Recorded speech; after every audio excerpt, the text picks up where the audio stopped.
મિત્રો, આખરે જે ઠાકોર સમાજનો છેલ્લા કેટલાક સમયથી જે ચર્ચાનો મુદ્દો ચાલી રહ્યો છે, જે 16 નિયમો ઘડવામાં આવ્યા છે જે ઠાકોર સમાજના બંધારણમાં, જે ઉત્તર ગુજરાતના 3 જે મહત્વપૂર્ણ ઠાકોર સમાજ માટે કહી શકાય તેવા જિલ્લા એટલે કે પાટણ, બનાસકાંઠા અને વાવ થરાદ, અહીં જે 16 બંધારણ જે ઘડવામાં આવ્યા હતા, 16 નિયમ જે ઘડવામાં આવ્યા હતા, તેનો ક્યાંક આજે ઠાકોર ભાઈઓ છે ગબ્બર અને અર્જુને તેનો ભંગ કર્યો છે તેવા આરોપસર તેઓને 1 વર્ષ માટે સમાજમાંથી બહાર કાઢવામાં આવ્યા છે.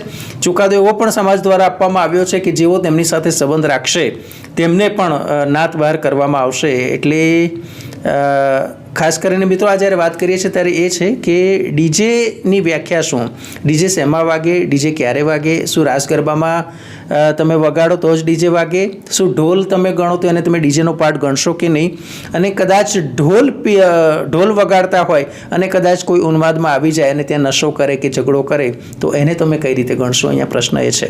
ડીજે હટાવવું છે અથવા તો ડીજેથી ખોટા ખર્ચ પર અંકુશ આવશે, વાત સારી છે, વાત માનું પણ છું કે હા એ શક્ય છે, પણ સવાલ એ પણ છે કે જ્યારે તમે એક ડીજે પાર્ટીની વાત કરીએ તો જેની 15થી લઈને 25 કે 30નું ગ્રુપ હોય છે અને આખી એક ટીમમાં કામ કરતું હોય છે.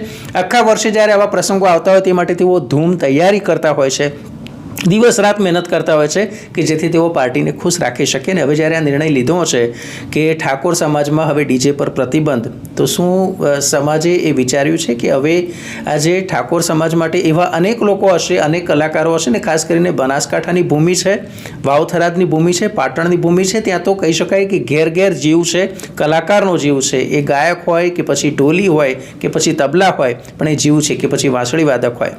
ત્યારે જોવાની વાત એ છે કે આવી રીતે અચાનક ડીજે પર પ્રતિબંધ એ ક્યાંનો ન્યાય છે? લગ્ન પ્રસંગ જ્યારે કદાચ કોઈ ના હોય અને આ કલાકારોને આપણે જાણીએ છીએ કે થોડા સમય પહેલાં તેઓ બુક થઈ ગયા હોય છે. આજે 15 દિવસ, મહિનો, 2 મહિના, 3 મહિના પહેલાં જે બુક થયા હોય તો તે જે ઓર્ડર છે તેનું શું? જે ઓર્ડર માટે કેટલીક રકમ પણ તેમણે ચોક્કસથી લીધી હશે તો હવે પરત કઈ રીતે કરવી તે પણ એક સવાલ છે. ને બીજું કે આ એમની ટેલેન્ટ છે, આ એમની સ્કિલ છે, લોકોને નચાવવા ડોલાવવા એ તેમની ટેલેન્ટ છે. હવે રાતોરાત જો તમે એમને એમ કહેશો કે તમારે આ ટેલેન્ટનો યુઝ નહીં કરવાનો તો સમાજે એ પણ વિચારવું જોઈએ કે હવે એમને બીજું કામ આપણે શું આપીશું કે જેનાથી તેમનું ઘર ચાલી શકે, તેમનું સર્વાઈવલ થાય. અને ડીજેનો બીજો વિકલ્પ કયો? સમાજે પણ વિચારવાની જરૂર છે, ચોક્કસથી વિચારવાની જરૂર છે.